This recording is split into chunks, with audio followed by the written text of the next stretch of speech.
حق کی شرط اول ہے، اگر اس میں کچھ ہو خامی تو سب کچھ نامکمل ہے۔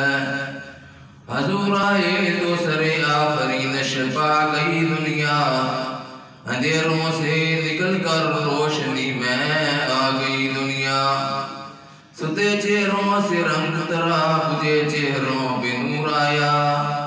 حضور آئے تو انسانوں کو جینے کا شعور آیا۔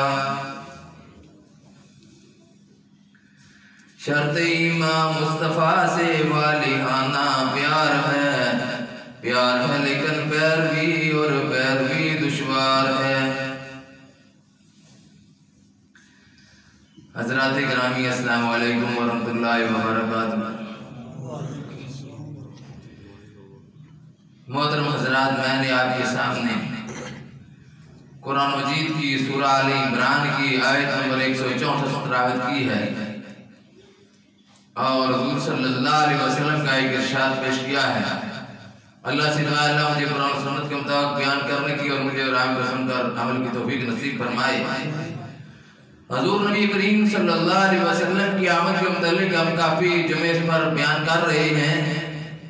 اصل وجہ یہ ہے کہ حضور صلی اللہ علیہ وسلم کا بیان کسی خاص مہینے کے لیے نہیں ہے، کسی خاص تاریخ کے لیے نہیں ہے۔ آپ صلی اللہ علیہ وسلم کا بیان زندگی کے ہر لمحے کے لیے ہے، ہر سانس کے لیے ہے۔ نمازوں کی اوقات ہیں، روزے کی اوقات ہیں، حج کے اوقات ہیں، عمرہ کی اوقات ہیں۔ اگر حضور صلی اللہ علیہ وسلم کی اطاعت اور آپ صلی اللہ علیہ وسلم کی عزت، ناموس کی حفاظت، اس کے لیے کوئی وقت نہیں ہے۔ زندگی کا ہر سانس اس کے لیے وقت ہونا چاہیے، اور یہ علی ایمان کا شبہ ہے، اور علی ایمان کا اس پر اعتقاد، یقین اور علی ایمان کا اس پر یقین اور اعتقاد ہے۔ اور پھر یہ بات جو اللہ نے فرمائی کہ اللہ نے بڑا احسان کیا ہے، اللہ نے بڑا احسان کیا ہے کہ اس نے تم میں سے ایک رسول بھیجا جو تم ہی میں سے ہے۔ لقد من اللہ علیہم، اللہ نے تم پر احسان کیا۔ لقد من اللہ علیہم، اللہ کا احسان۔ کیوں فرمایا اللہ کا احسان؟ اللہ نے آدم نہیں دیے، آدم علیہ السلام بھی اللہ کے نبی تھے، لیکن اللہ نے نہیں فرمایا کہ میں نے تم پر احسان کیا۔ اللہ نے عیسیٰ دیے لیکن نہیں فرمایا کہ میں نے تم پر احسان کیا۔ اللہ نے موسیٰ دیے، نہیں فرمایا میں نے تم پر احسان کیا ہے۔ اللہ نے ابراہیم دیے لیکن نہیں فرمایا کہ میں نے تم پر احسان کیا ہے۔ اللہ نے اسماعیل دیے، اسحاق دیے، یعقوب دیے، یوسف دیے، سب اللہ ہی دیے۔ برگزیدہ اللہ ہی کے چنے ہوئے لوگ تھے جو انبیاء کرام ہیں۔ 1,24,000 انبیاء کرام، بہت لمبی اور طویل فہرست ہے، لیکن اللہ نے نہیں فرمایا لقد من اللہ علیہم، لقد من اللہ علی المؤمنین، کہ اللہ نے مؤمنین پر احسان کیا۔ ان کے لیے نہیں فرمایا، ان کے لیے فرمایا لقد من اللہ علی المؤمنین اذ بعث فیہم رسولا من انفسہم۔ تو اللہ نے یہ بات کیوں فرمائی؟ اللہ کی ہم پر کون سی احسانات نہیں ہیں؟ اس نے ہمیں صحیح و سالم جسم دیا، لیکن یہ نہیں فرمایا کہ میں نے تم پر احسان کیا ہے۔ اس نے کان دیے، کانوں کے اندر قوت سماعت پیدا کی، چاہتا تو بہرا پیدا کر دیتا۔ اس پر بھی نہیں فرمایا کہ میں نے تم پر احسان کیا ہے۔ اس نے صحیح و سالم زبان بولنے کے لیے دی، قوت گویائی دی، نہیں فرمایا کہ میں نے تم پر احسان کیا ہے۔ آنکھیں دی اور بینائی دی، نہیں فرمایا کہ میں نے تم پر احسان کیا ہے۔ لیکن اتنے سارے اعضاء دینے کے باوجود، جسم و جان تندرست اور توانات دینے کے باوجود، اللہ فرما رہے ہیں لقد من اللہ علی المؤمنین، کہ اللہ نے مؤمنین پر احسان کیا ہے۔ کس بات کا احسان ہے؟ لقد من اللہ علی المؤمنین اذ بعث فیہم رسولا، کہ اللہ نے ان کی طرف رسول بھیجا ہے، من انفسہم، جو انہی کی طرف سے ہے، یتلو علیہم آیاتہ، اللہ کی آیتیں ان پر تلاوت کرتا ہے، یتلو علیہم آیاتہ ویزکیہم، اور ان کا تزکیہ نفس کرتا ہے، ویعلمہم الکتاب والحکمہ، اور انہیں کتاب اور حکمت کی تعلیم دیتا ہے۔ وَإِنْ كَانُوا مِنْ قَبْلُ لَفِي ضَلَالٍ مُبِينٍ، اور اس سے پہلے یہ لوگ کھلی گمراہی میں پڑے ہوئے تھے. نبی آئے، انہوں نے آ کر گمراہی سے نکالا.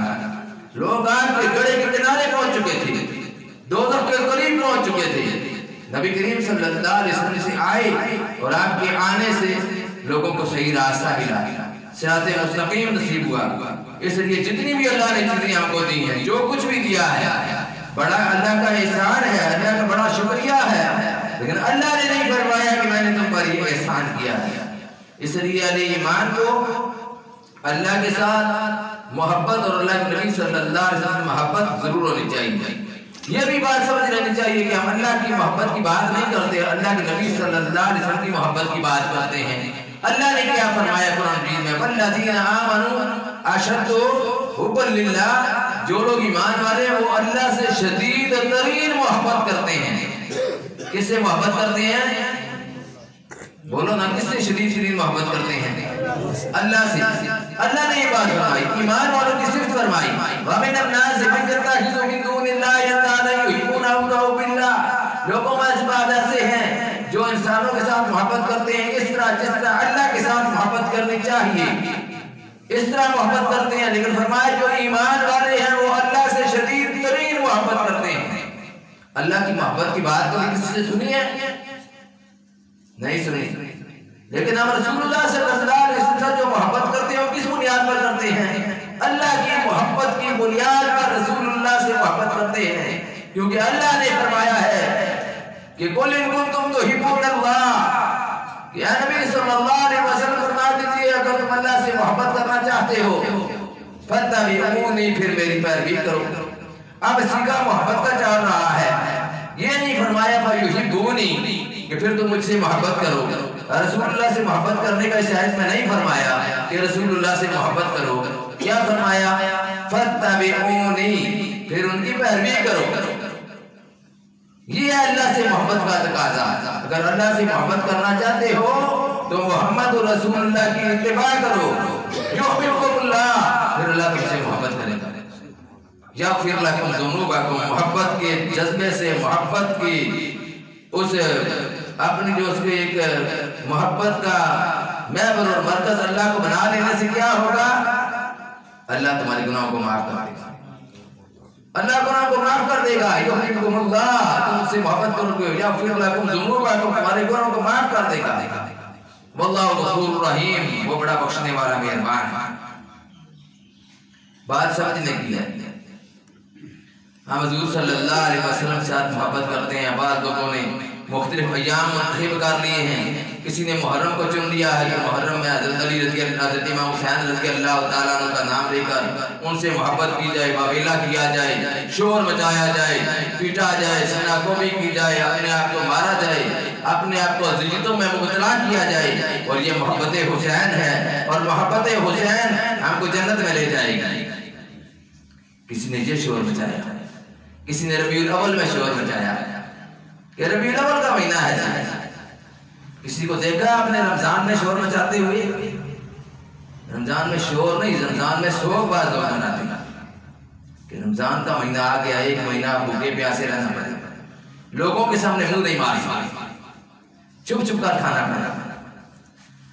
تو اصل چیز جو ہے وہ مشن ہے جس کی طرف ہمیں توجہ دلائی گئی ہے. مقصد کیا ہے؟ کوئی بھی کام ہے اس کا مقصد ہم جب بھی بیان کرتے ہیں مقصد بیان کرتے ہیں، اور باقی مقصد ہی بیان کرنا چاہیے.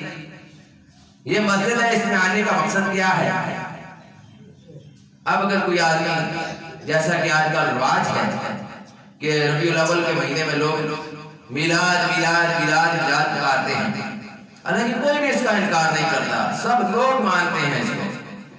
حضور کی ولادت کا کون انکار کر سکتا ہے؟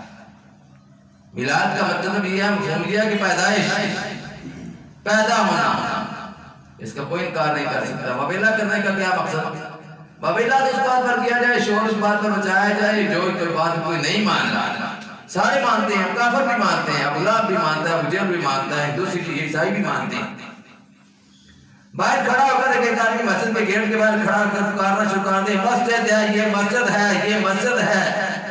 آپ کہیں بیوقوف کے بچے، مسجد ہے نا، ہمیں معلوم ہے مسجد ہے. لیکن یہ نہ آپ کو بتائیں کہ مسجد کے اندر جا کر کرنا کیا ہے، مسجد کا مقصد کیا ہے۔ مسجد کا مقصد یہ ہے کہ اس میں صفیں بچھائی جائیں، اس میں نماز کا اہتمام کیا جائے، اس میں اذان دی جائے، اس میں ایک امام مقرر ہو جو جماعت کرائے اور آ کر یہاں پر اللہ کے آگے جھکا جائے۔ یہ مقصد جو فراموش کر دے، بس شور سے چاہتا رہے یہ مسجد ہے، یہ مسجد ہے، یہ مسجد ہے، آپ اس کو کیا کیا؟ یہی کیفیت ہے۔ میلاد تو ٹھیک ہے، آپ صلی کا ان کی سیرت کیا ہے؟ سیرت کا کبھی لفظ سنا ہی نہیں ان کی زبان سے۔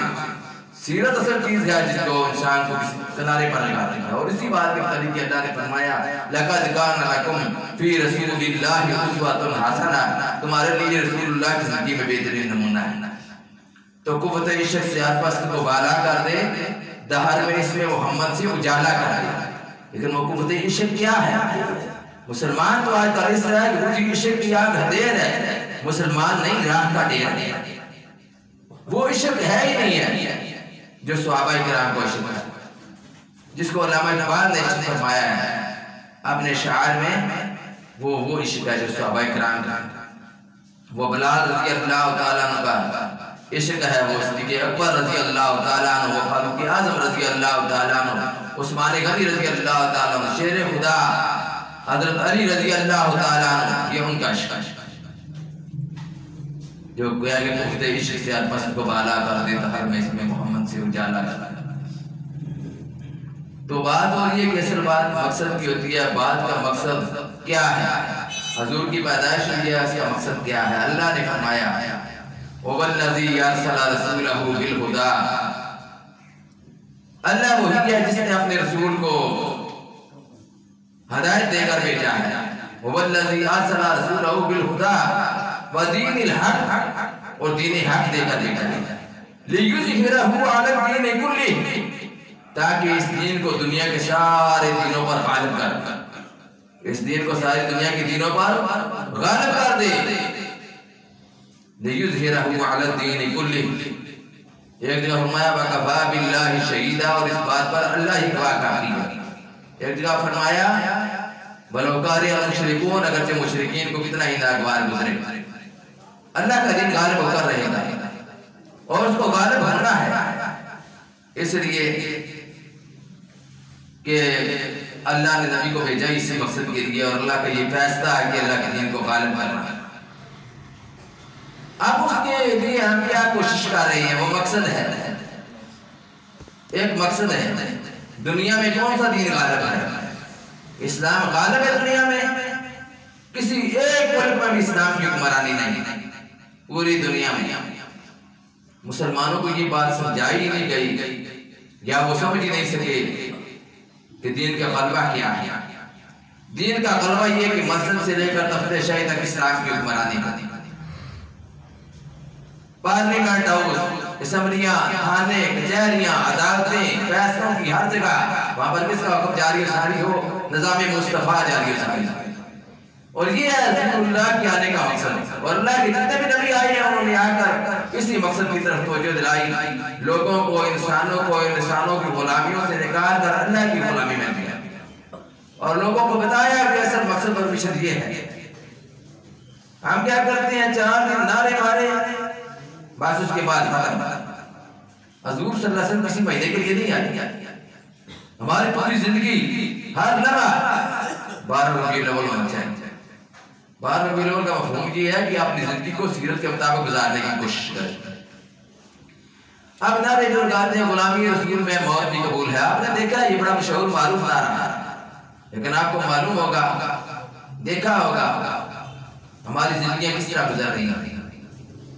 غلامی رسول میں نماز نہیں قبول، غلامی رسول میں روزہ قبول نہیں ہے، غلامی رسول میں حج اگر پیسہ پاس ہے تو قبول نہیں ہے، غلامی رسول میں رسول اللہ کی اطاعت قبول نہیں ہے، غلامی رسول میں سنت رسول اللہ قبول نہیں ہے، غلامی رسول میں رزق حلال قبول نہیں ہے، غلامی رسول میں اور بھی جتنے شر انگیز کام ہے وہ ہم کرتے ہیں اور ساتھ نعرہ لگاتے ہیں غلامی رسول میں موت بھی قبول ہے۔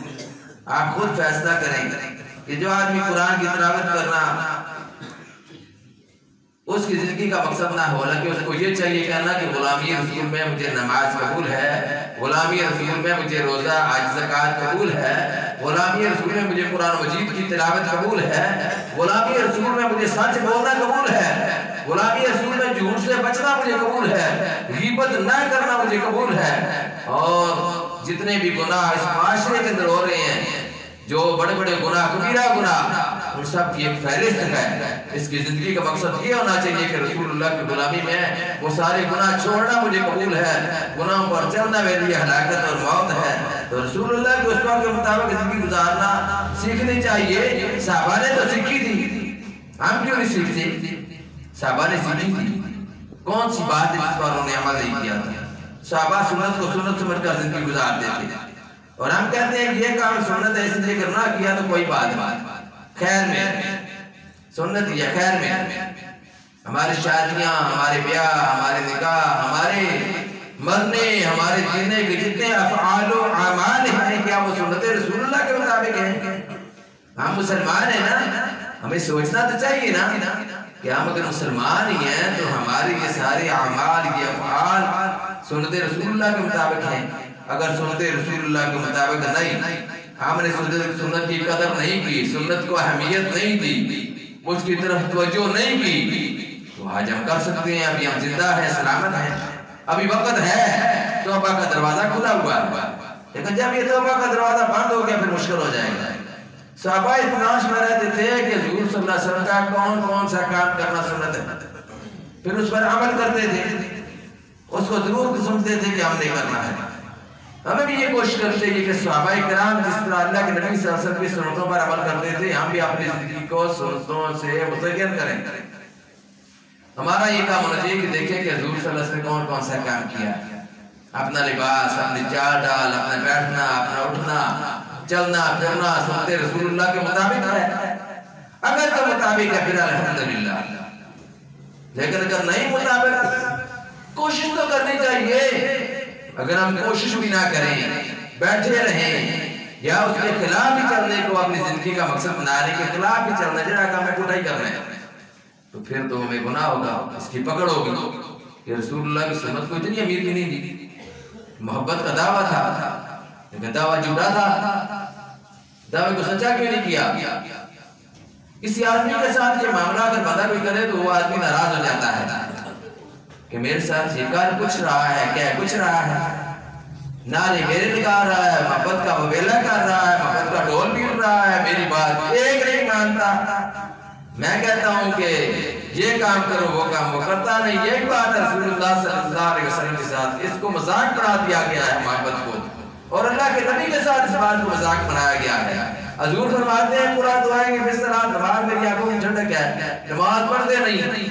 حضور فرماتے ہیں کہ نمازوں کی پابندی کرو، عشاء کی نماز کی پابندی کرو، فجر کی نماز کے متعلق زیادہ تاکید کی ہے، لیکن ان کی بات کی طرف توجہ نہیں کرنی۔ حضور فرماتے ہیں حلال کھاؤ، آرام سے بچو، اجتناب کرو، جھوٹ نہ بولو، سچ بولو، ملاوٹ نہ کرو، خالص مال لوگوں کو دو، اور اسی طرح کر کے بے شمار یہ ایسی باتیں ہیں جو حدیث سے ثابت ہے۔ نبی کریم صلی اللہ علیہ وسلم نے اپنی زندگی میں اور صحابہ کرام نے اپنی زندگی میں ان کاموں کو، ان باتوں کو کر کے میں دکھایا ہے کہ ہم یہ کام کس طرح کریں۔ کوئی آدمی نہیں کہہ سکتا کہ میں یہ کام کس طرح کروں، یہ حدیث میں نہیں ہے، یہ رسول اللہ نے نہیں بتایا، یہ صحابہ نے نہیں کیا۔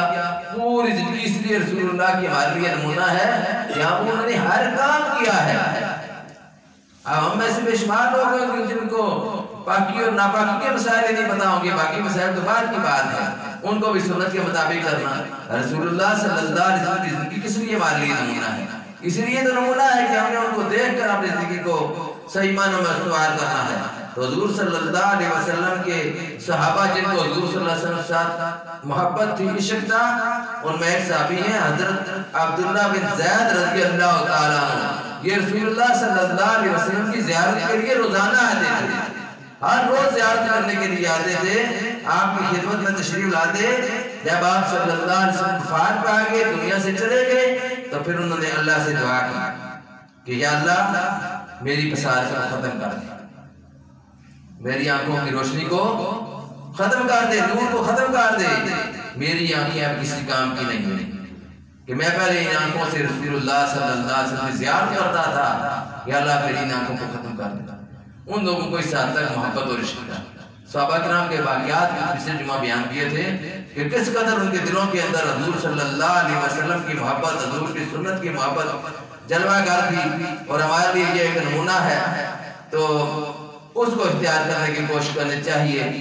ورنہ تو بے شمار نعتیں ہیں، بے شمار اشعار ہیں جو آدمی اگر پڑھے، سیاہ ملوک کے شعر پڑھے، لوگوں کو خوش کرے تو وہ تو بے شمار چیزیں ہیں، لیکن جب اطاعت کی بات کی جائے اس وقت لازمی بات ہے کہ لوگ اس پر خوش نہیں ہوتے کہ اطاعت کی بات کی جا رہی ہے۔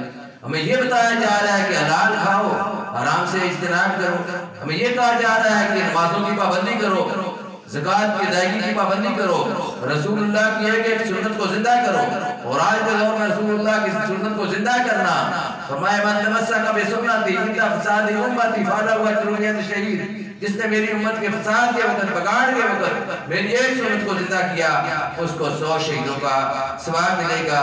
تو یہ بات واضح ہونی چاہیے کہ نماز اچھی، روزہ اچھا، حج اچھا، زکوٰۃ اچھی، مگر میں باوجود اس کے مسلمان ہو نہیں سکتا نہ جب تک کٹ بھروں میں پا جائے اسرت کی حرمت پر، خدا شاہد ہے کامل میرا ایمان ہو نہیں سکتا، کہ محمد سے وفات بنے تو ہم تیرے ہیں، یہ جہاں چیز ہے کیا، لوح قلم بھی تیرے ہیں، جب کبھی عشق محمد کی عنایت ہو گئی، میرے آنسو کوثر و زمزم کے دھارے ہو گئے، جس طرف چشمے محمد کے اشارے ہو گئے، جتنے ذرے تھے وہ ستارے ہو گئے۔